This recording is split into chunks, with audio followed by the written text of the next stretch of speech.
We've seen a significant escalation in recent weeks. Why the intensification and why now?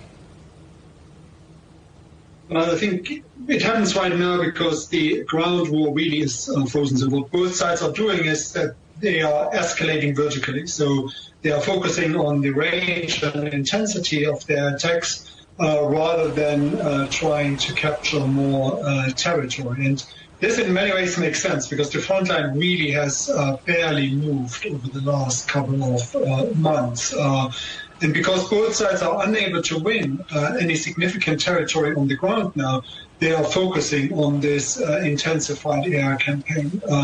So Russia, for example, fired over 450 missiles at Ukraine last month alone. More than half of them, or almost half of them rather, were ballistic missiles. And in turn, Russia has been hit more by deep strikes from Ukraine, including on Saturday, as we heard there, about 600 drones going directly at Moscow and penetrating some of Russia's densest air defenses in this region. Well, indeed, Ukraine shifting from a defensive focus towards reaching much deeper into Russian territory offensively. Does this show Kiev's greater confidence, military resources, or is it more desperation?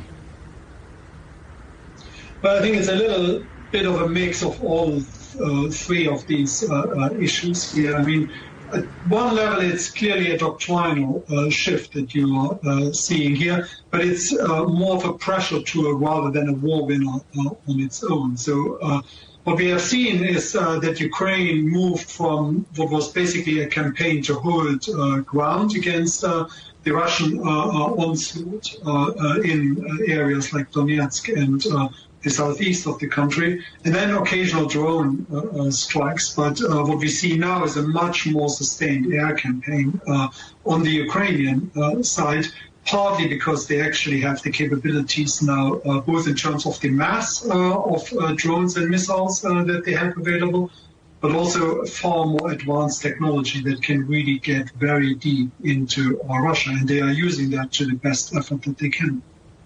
President Zelensky again appealing to Ukraine's European allies for more air defence interceptors. And how critical are those additional Patriot systems and interceptor missiles?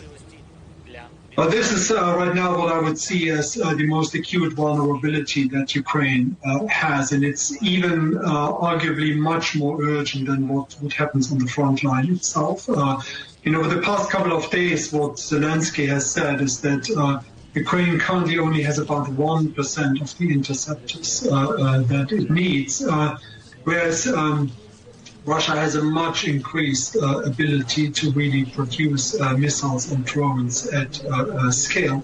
So the real-world effect of this is, as we have seen in one recent attack, that Russia fired 28 missiles at Ukraine, and none of them was actually intercepted by Ukraine. So that's a real problem, because without more interceptors, Ukrainian cities will face probably their most exposed period now. And coming up to winter, this is going to be a real problem for Ukraine. Professor Stefan Wolff from the University of Birmingham, thank you very much indeed for your thoughts today.